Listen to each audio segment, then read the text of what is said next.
Good evening, everyone.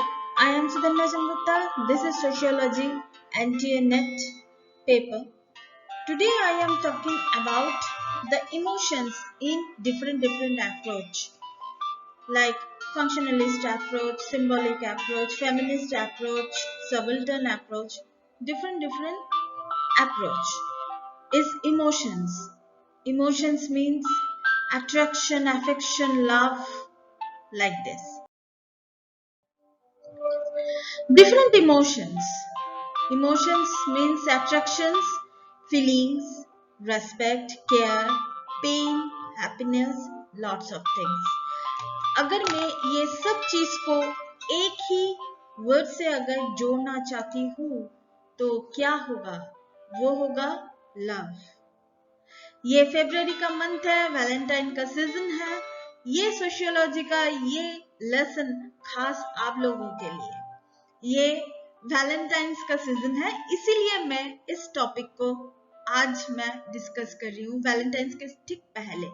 ये study भी हो जाएगा, आप लव को, प्यार को, मोहब्बत को एक डिफरेंट एस्पेक्ट से आप लोग जान जाएंगे।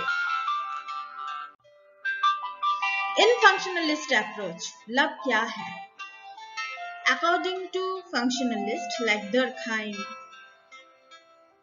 ये थिंकर्स के हिसाब से ये लोग लव को एक पॉजिटिव अप्रोच हिसाब से देखा है। ये हर चीज को पॉजिटिवली देखते हैं। ये पेन एंड हैप्पीनेस जो होता है, इन लोगों इस चीज को ये बहुत ही नॉर्मल वे से देखते हैं कि pain and happiness both are necessary in love. They are talking about the different functions. Different functions means जो सोसाइटी में जो ये लव, अफेक्शन, सैडनेस, हैप्पीनेस ये जो होता है, इस सभी का एक अलग अलग फंक्शन होता है अकॉर्डिंग टू द फंक्शनलिस्ट, और ये होना भी चाहिए। नॉर्मल ये इस चीज को, इस इमोशन को दोनों तरह से देखा है। एक तो नॉर्मल वे जैसे नॉर्मल, और पैथोलॉजिकल मीन्स पॉजिटिव वे में ये दिखाया है। पैथोलॉजिकल मतलब कुछ भी एक्सट्रीम के हिसाब से इन लोगों ने देखा है। अगर लव में पॉजिटिवनेस ज्यादा बढ़ गया तो क्या होगा? Suicide. According to Emile Durkheim, I am already discussed about the suicide. There are different types of suicide. तो सुसाइड का जो केस है वो और भी ज्यादा बढ़ जाएगा, right? According to the Merton, love is both, that is manifest and latent. Manifest means love में क्या होता है? हैप्पीनेस होता है, स्टेबिलिटी भी होता है। latent means stability. तो लव में ये तो प्यार में ये दोनों ही होता है। एंड पैथोलॉजिकल अगर सुसाइड अगर ज्यादा बढ़ गया तो सोसाइटी में क्या हो जाएगा? फंक्शन की जगह डिसफंक्शन हो जाएगा। तो यही चीज फंक्शनलिस्ट जो होता है वो लव को इसी तरीके से डिस्क्राइब किया है।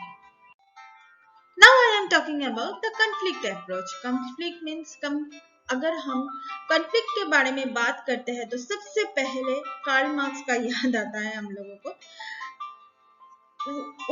उनके हिसाब से ये जो वैलेंटाइंस डे हम लोग मतलब मनाते हैं, ये Valentine's day means gifts means shopping mall या दुकान में ऑफर चल रहा होगा, डिस्काउंट चल रहा होगा।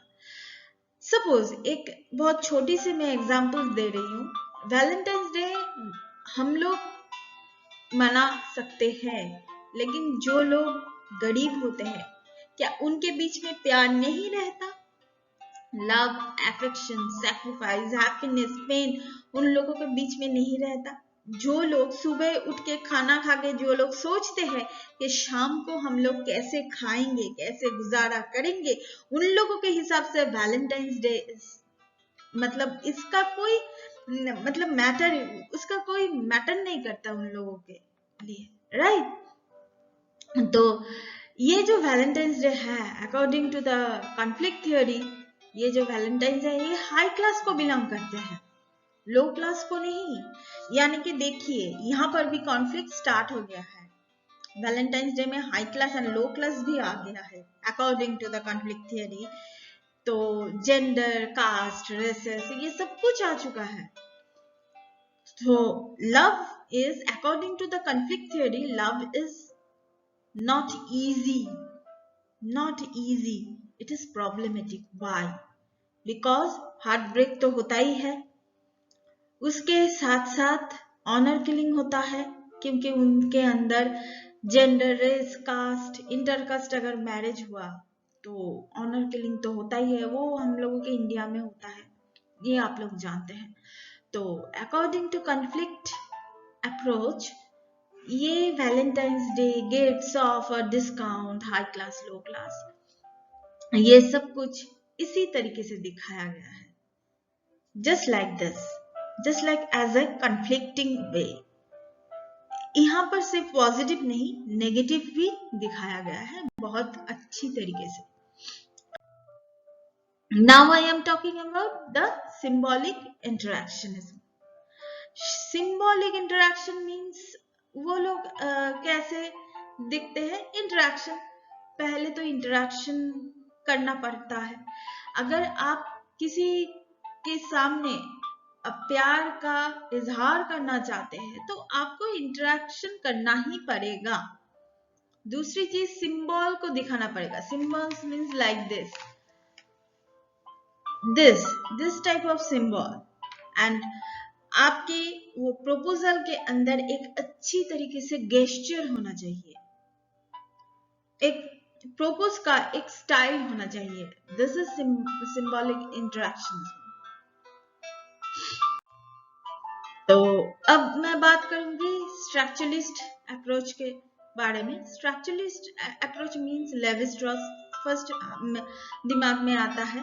वो एक बाइनरी अप्रोच होता है। बाइनरी मीन्स आप सबको लव, सोसाइटी में सबको आप लव नहीं कर सकते।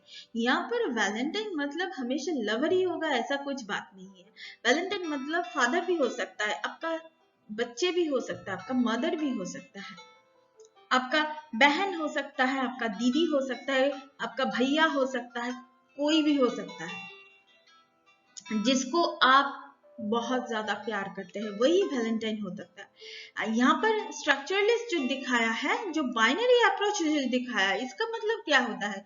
इसका मतलब लव और हेट दोनों बराबर होता है।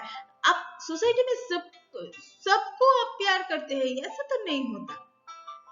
प्यार के साथ साथ नफरत भी होगा ही होगा। लव होगा तो हेट होगा, अगर हेट होगा तो लव होगा। तो ये क्या है? एक कॉइन का दो साइड्स है, ऐसे हम बात कर सकते हैं कि अगर इस साइड होगा तो उस साइड भी होगा। इट इज नॉट पॉसिबल कि आप एक इंसान हो, आप सबको प्यार करते हो, किसी के साथ आपका कोई मतलब कॉन्फ्लिक्ट नहीं होता, आपकी सोच के साथ सबका सोच मिलता है, ऐसा तो नहीं हो सकता ना। That is the structuralist approach.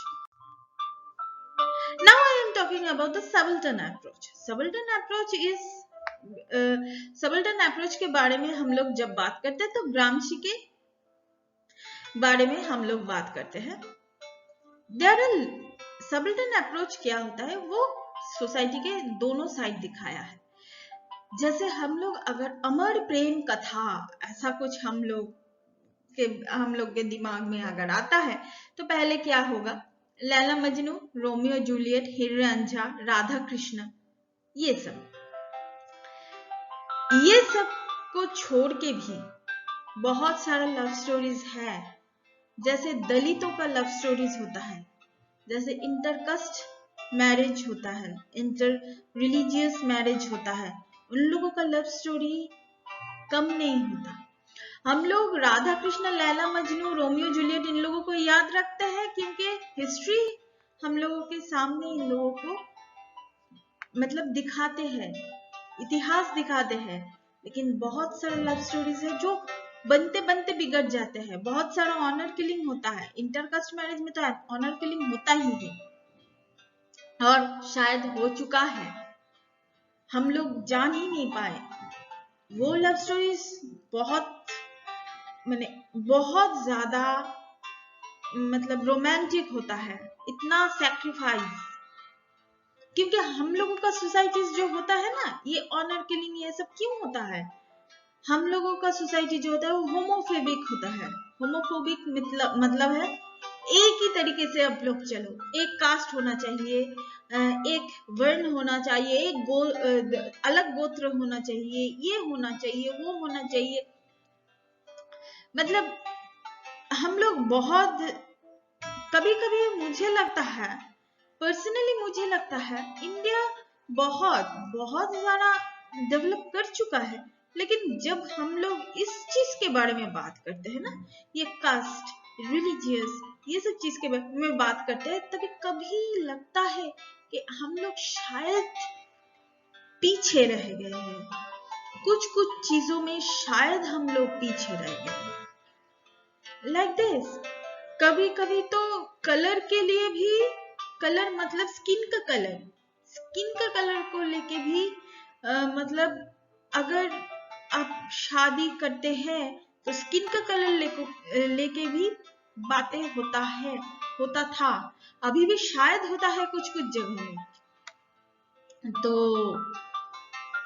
हम लोगों का सोसाइटी जो होता है, यहाँ पर आवर सोसाइटी होगा, यहाँ पर जो है, यहाँ पर ये आवर सोसाइटी होगा। Our society is homophobic. यहाँ पर स्पेलिंग थोड़ा मिस्टेक हुआ है, सॉरी अबाउट दैट। यहाँ पर होगा कि हम लोगों का सोसाइटी जो है वो होमोफोबिक है, कि हम लोग एक ही लाइन के अंदर चलना चाहते हैं। तो थैंक यू सो मच।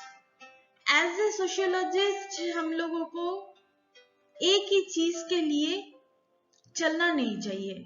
हम लोगों का जो सोच है उसको बहुत ज्यादा फैला देना चाहिए। बहुत सारे लव स्टोरीज है, उसको ढूंढना चाहिए, हम लोगों को उसको ढूंढना चाहिए, उसके लिए सोचना चाहिए, ऐसे हुआ है, क्यों हुआ है, सोसाइटी के कौन से खराब चीजों के बारे में यहाँ ये दिखाता है। कोई लव स्टोरी अगर फेल करता है तो वहां पर कहीं ना कहीं पे सोसाइटी का कुछ ना कुछ फॉल्ट हो ही जाता है, रह जाता है। उस चीज को हम लोगों को ढूंढना पड़ेगा। हम लोग बहुत ज्यादा स्टीरियोटाइप है, हम लोग बहुत ज्यादा स्टीरियोटाइप है, ऐसा ही होना चाहिए, वैसा ही होना चाहिए, ये ऐसा नहीं, इसके beyond the life, beyond the box भी हम लोगों को सोचना चाहिए। सो आई होप ये वैलेंटाइन के स्पेशल क्लास, आई होप आप लोगों को बहुत अच्छा लगा। Thank you so much and please keep watching and please subscribe my channel. Till then, goodbye.